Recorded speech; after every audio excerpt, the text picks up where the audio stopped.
Hello, I'm Jonathan Womack with Community Insider. Hope you're having a wonderful day and hope you'll stay tuned.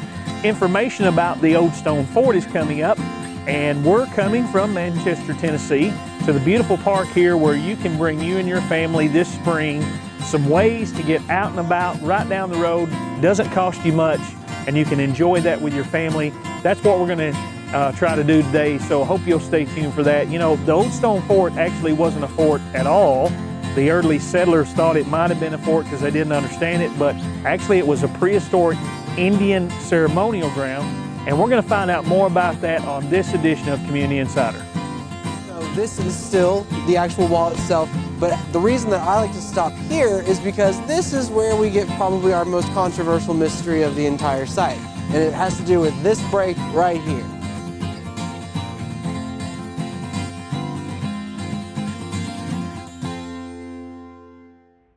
Community Insider is brought to you by Dr. Pepper.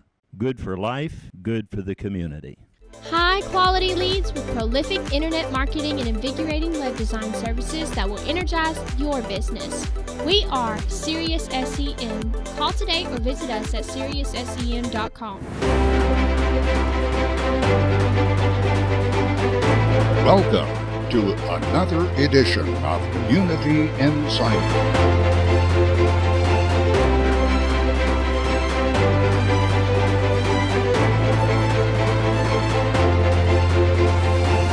Join us as we travel Middle Tennessee, uncovering history and experiencing the adventure of unique stories and events coming to you inside your community.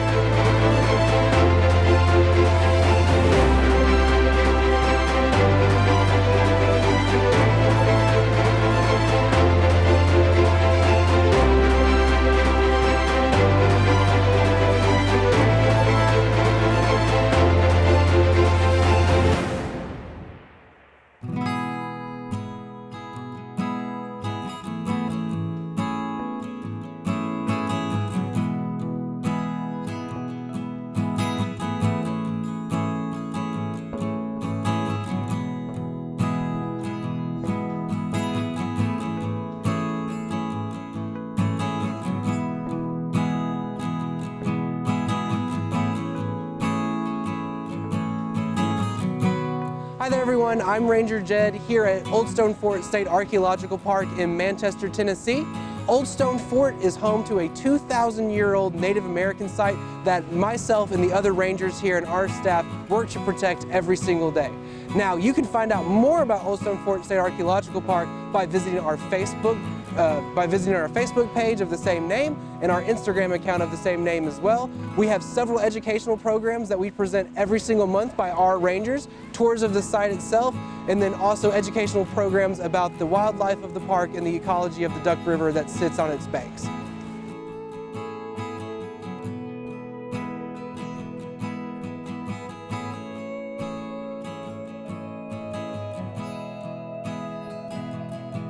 I have the best job in the entire world. I say that all the time, and you probably hear rangers say that all the time if you've ever met any of us, mainly because I get paid to play outside. That's my main thing that I love to do, is to be outside, but also I get to meet people like you all the time, and we get to go hiking and we get to share this beautiful place that we're about to walk through together.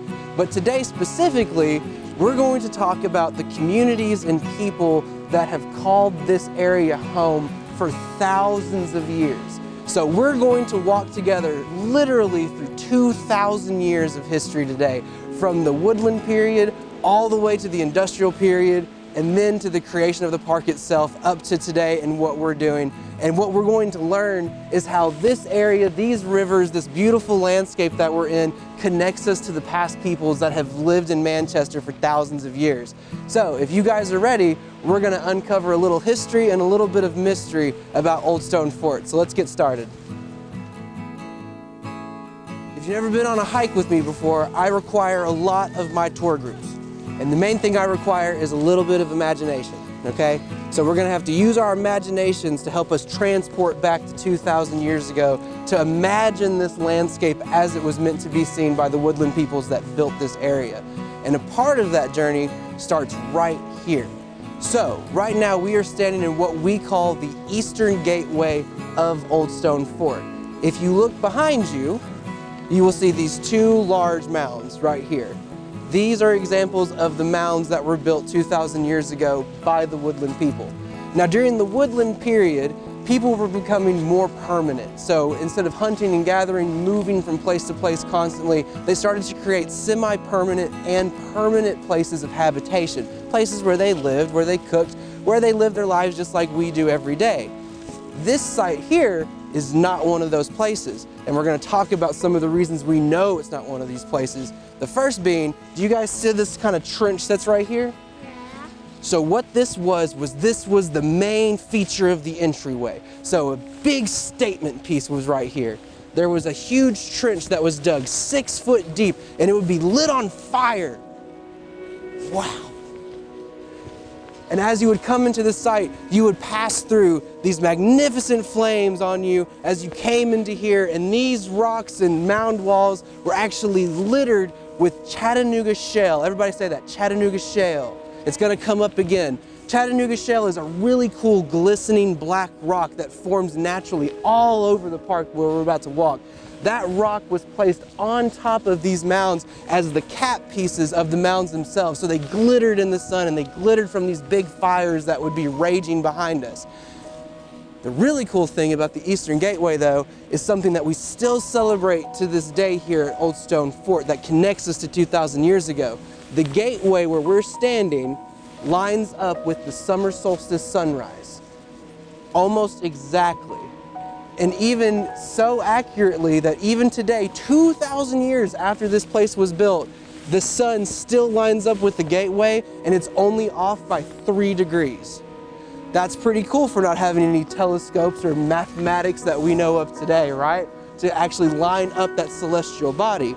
So one of the things that archaeologists have theorized is the purpose of Old Stone Fort is some kind of ceremonial site that's dedicated to the changing seasons.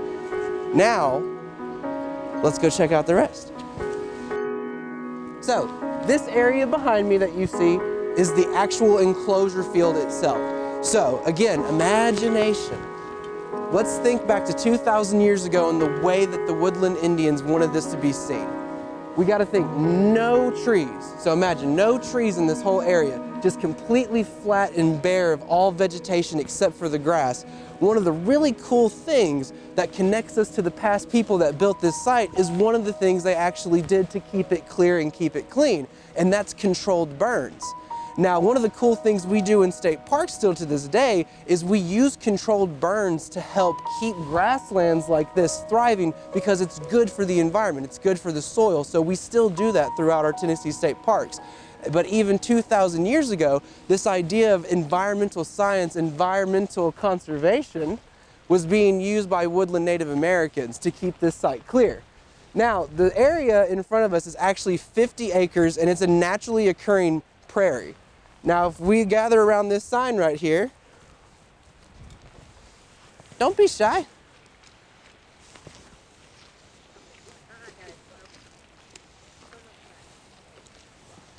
So you guys are going to hear me say some fancy words today. One of those is going to be escarpment. Everybody say escarpment. Escarpment. So an escarpment is a geological feature that's formed by 2 flowing bodies of water that carve over millions of years out these cliffs and rocks that form this natural tabletop that we're going to be walking through today. As you can see, the shape of the walls itself are depicted here in this yellow. If the walls themselves were actually completed all the way around, it would be 4,600 feet, or about 13 football fields long. Now, as we walk, I will point out what is mound wall, what is not. We'll even talk about some of the places where the woodland peoples did not build the wall. But if you look behind you right now, we can kind of get an idea of the path we're going to travel. So the Eastern Gateway, it comes to this almost 90-degree turn, which is going to lead us into the actual enclosure field itself where the ceremonial practices would take place. Through the trees here, at the Eastern Gateway entrance, you'll see that raised wall as it cuts through the forest itself. Now that road there, that's a historic road that we use as a maintenance road. I promise Tennessee State Parks did not destroy a 2,000-year-old wall for a road, I promise. It was here already, and we're going to talk about how the landscape has changed too over time. but we're going to be walking next to this mound wall for the majority of our trip and talking about how the river and the landscape have formed together. So let's keep going on the trail. So, one of the questions that we have to answer today is why here? Why did they decide that they were going to build this magnificent structure in this specific spot? And we've already had some ideas, right? We talked about the escarpment, the landmass that's formed, but one of the big reasons this is here is because of this right here behind me. So we have two rivers that flow through the park, both of the same name. This river behind me is the Little Duck River. The Big Duck River flows on the other side, and they come together here at the forks of the river at the back of the park, which we'll head kind of close to, but we're not actually going to go down there. Now, this effort of building the old stone fort was a communal one. So generations of people were used to build this magnificent site. So it's not one of those things that was built in a day. It didn't take one day to build it. It took 500 years to really make this thing operate, and generations of people to build it. Now that meant you were going to build it, and that you were going to build it, and that you were going to build it, and that you were going to build it. Everybody was going to work together to go down to this riverbed, collect rocks, and bring them back in baskets to build the walls itself. Now,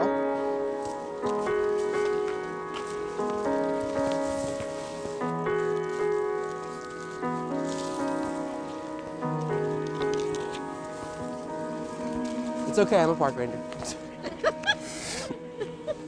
So, these are the rocks that we're talking about, that were used to build this site. Very, very sturdy, very, very heavy. And we're talking millions and millions of basketfuls that were used to actually build the site itself. The way that we see the wall today is nowhere near as high as it used to be when it was first completed. The estimations are anywhere from 6 to 8 feet high all the way around, carrying these rocks this size up that cliff in a basket. Now, who's ready to get to work? We got to rebuild the wall. No volunteers? Okay, all right. So the question that just got asked was, do we find any of the tools that were used to actually build the site itself? And the answer is no, not from the woodland period. So one of the reasons that we know archaeologically why this is a ceremonial site, like so many other reasons, is because it's an archaeologically clean site. So during the woodland period, just like today, we don't go trashing our synagogues and churches and mosques, right? We don't leave our trash in our sacred places. The same thing here. Also too, like we were talking before, this was not a habitation site during the woodland period. So people didn't live in the old stone fort during the woodland period. They start to move into this area later as a habitation site. The habitation site for the people that built Old Stone Fort was most likely the McFarland site, which is about a mile away. At that site, we see examples of double oven houses and other dwelling areas, and we also find what we call refuse, which is food, animal waste, broken plates, earthenwares, and stuff like that that were used, so we can tell people lived there. As far as the woodland period goes, we don't find any of that in Old Stone Fort in any of those excavations. Now we do find, it happens all the time, somebody brings me in an arrowhead from out here, and it makes me very sad that they didn't leave it where they found it. If you find an archaeological artifact, just take a picture and show it to us. We'll deal with it. But those arrowheads that they're finding are not from the woodland period. They're from later periods, usually the tribal period is when we start to see those kind of developments and stuff. But as far as the woodland period goes, no artifacts here because it's a clean site. It's a great question though.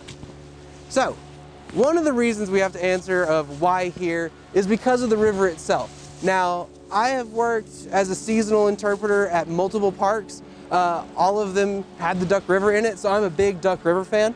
The Duck River, this river behind me, is actually one of the most biodiverse rivers on the entire planet.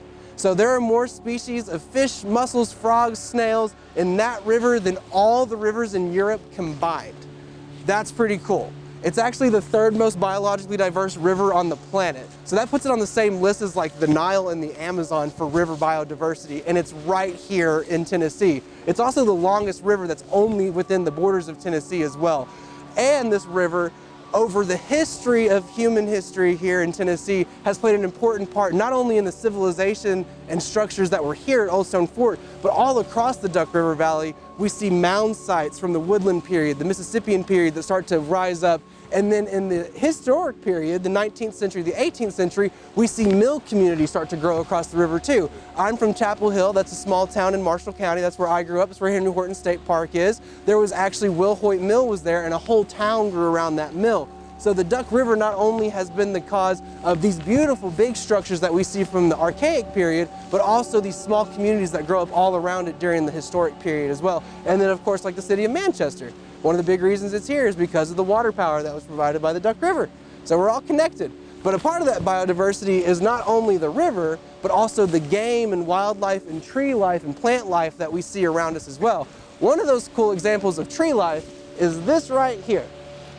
So it is not a beehive, that's usually the first guess. This is actually what's known as a tree burl. So it's a tree burl, and what that most likely is a parasite has gotten into the tree's skin, its bark, and the tree, to fight that parasite, to fight that infection, has grown a layer of skin around it and a layer of skin around it to try to fight that infection. So basically, it's a scab. Just like we get when we cut ourselves, it starts to scab over. That's the tree trying to fight that infection that's been embedded in its bark.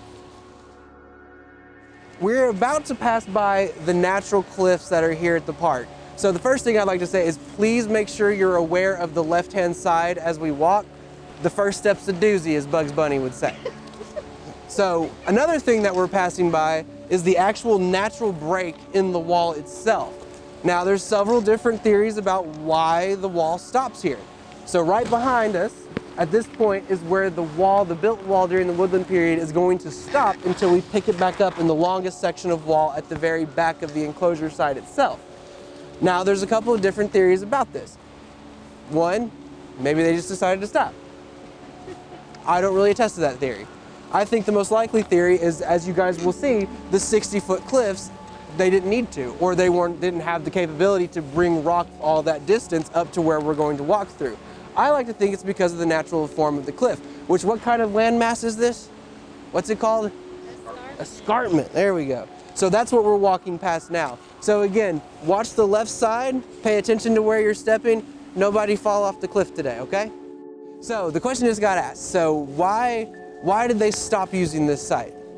And that's kind of the mystery of Old Stone Fort. We don't quite know why.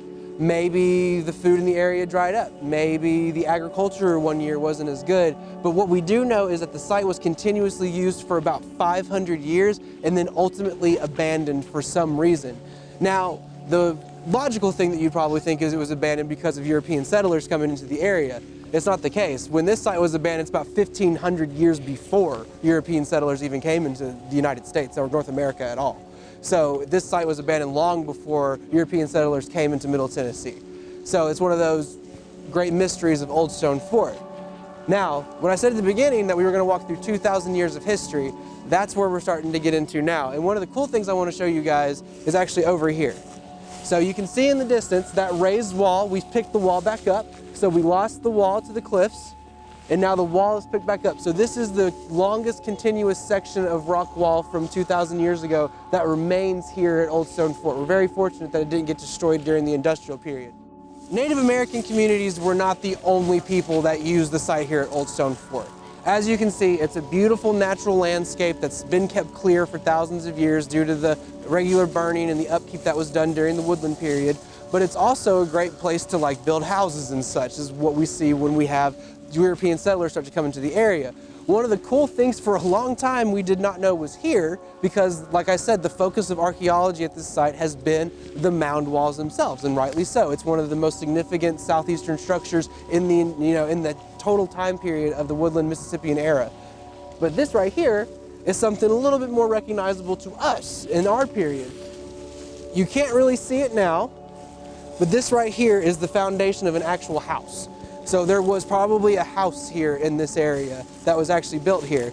Now, the funny thing of history that we're talking about is that somebody built their house right here, probably using rocks from that wall and the walls that are around here from a 2,000-year-old Native American site. They had no idea that they were actually destroying inadvertently. So this is the highest segment of wall that we're going to pass through. So this is still the actual wall itself, but the reason that I like to stop here is because this is where we get probably our most controversial mystery of the entire site. And it has to do with this break right here. And the controversy comes from archaeologists disagreeing of whether or not this is original to the actual wall itself that was built 2,000 years ago, or if this comes from the industrial period.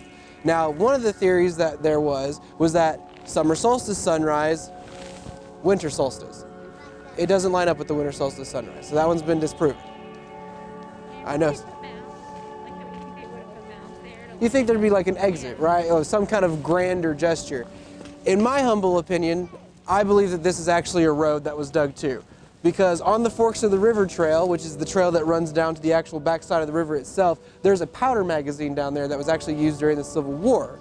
And one of the things that we see throughout the rest of the park is we see where during the settler period and during the 18th and 19th century, roads were actually cut through the wall itself to get to easier access to these areas.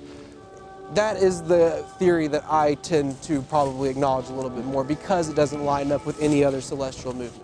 So we are standing in the foundation of the Old Stone Fort paper mill. So this is the actual foundation itself.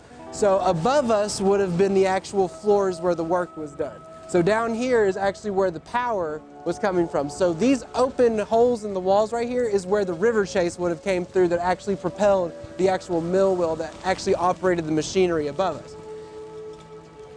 So a question I get asked a lot is, if the river is down there, how did it power the machinery up here? It doesn't quite make sense when you look at it, right? And I used that term river chase earlier. So that river chase would have actually been a constructed channel that actually propelled the water into this area through these holes in the wall. That's where it would have been anchored at, if that makes sense. So it's almost like a pipe. Imagine kind of like a trough, like a wooden trough. When we look at our stones that were quarried from this nearby area to build this site right here, if you guys look in the stone itself, do you see what's there? Can you see what it is?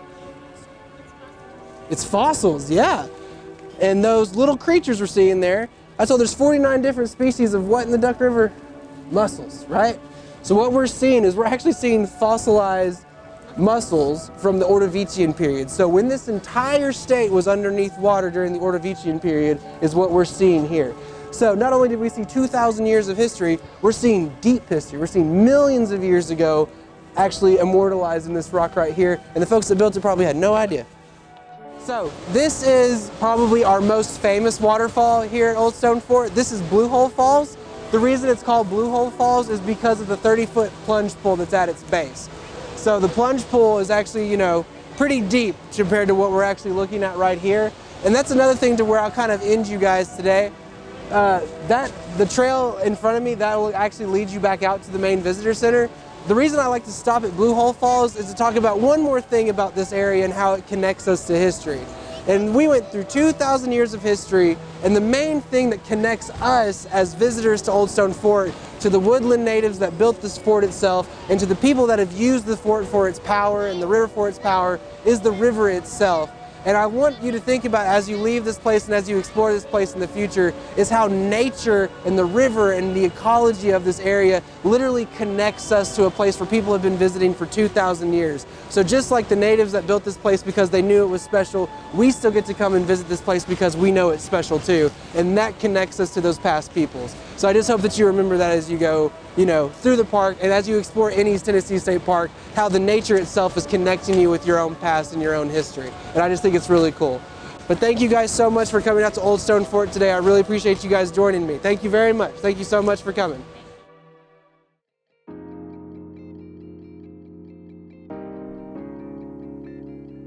We hope you're enjoying the program, and we want to hear from you, maybe for some show ideas or for more information about what we do and how we can tell your next story.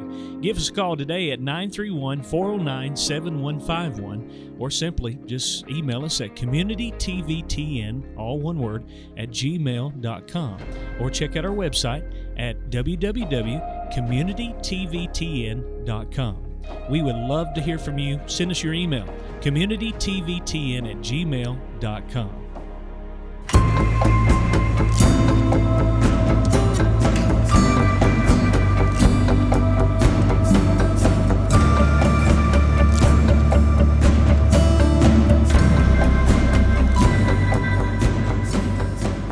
As our guest, Mr. Hobart Aiken, thank you so much. No problem. Hobart is a park ranger here at the Old Stone Fort located in Manchester. All right. What we have standing in front of here is kind of an artistic rendering of the Old Stone Fort.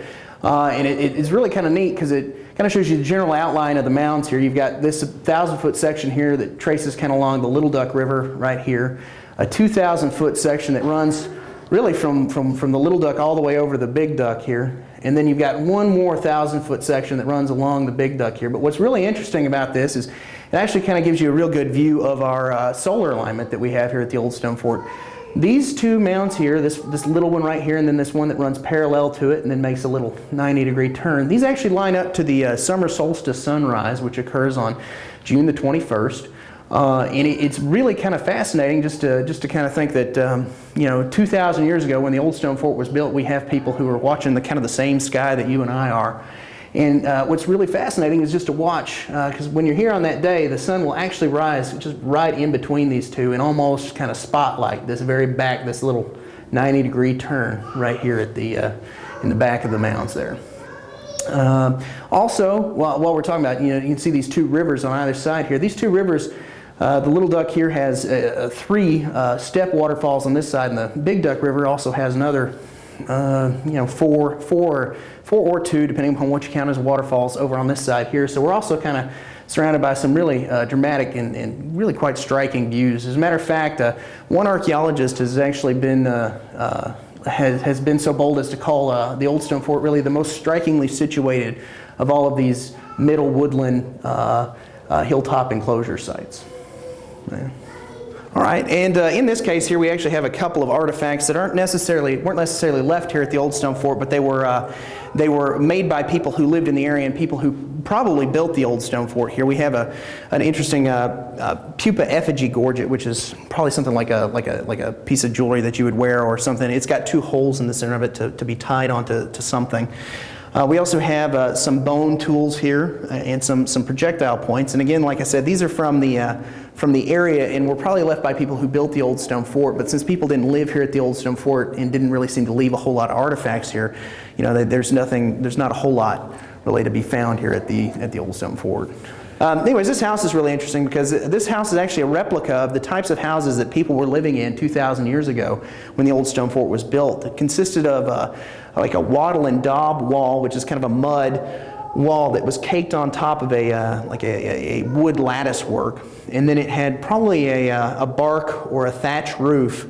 And what was really characteristic of these houses is these 4 central posts that you can kind of see here, and then they had 2 ovens in the center of it. And what's interesting, this house is also neat because it's probably more of a winter dwelling than it is anything else. The 2 ovens there are there to kind of provide warmth for the house and to cook over.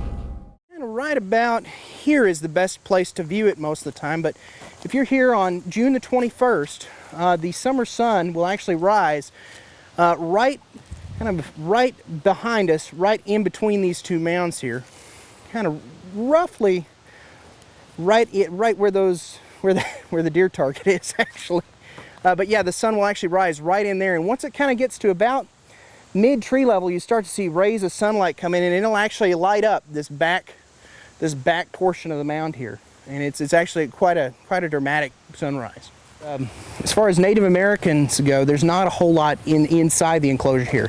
And when we get to the kind of the historic time period when we have settlers and stuff like that, we do have some, there used to be a whole series of mills along the Big Duck River over there. And actually just on the other side of the Little Duck, there's a lot of mills too. But what's also interesting is that we have several houses. There was one kind of just beyond that oak tree there. And then there was a couple back in that corner there, just some little kind of like caretaker cabins is really what they were, more than anything else. So did they, did the pioneers, when they first started moving in here, did they actually know that these was Indian mounds? Yeah, they did. What's interesting is the Old Stone Fort is actually on the kind of close to the old Nickajack Trace, which is an old Native American trade route. And what's interesting is this is, I think, being used kind of as a landmark. You see it on a lot of the old maps, kind of as a symbol. They used an old star fort symbol. It looks like a star, but it means like fort.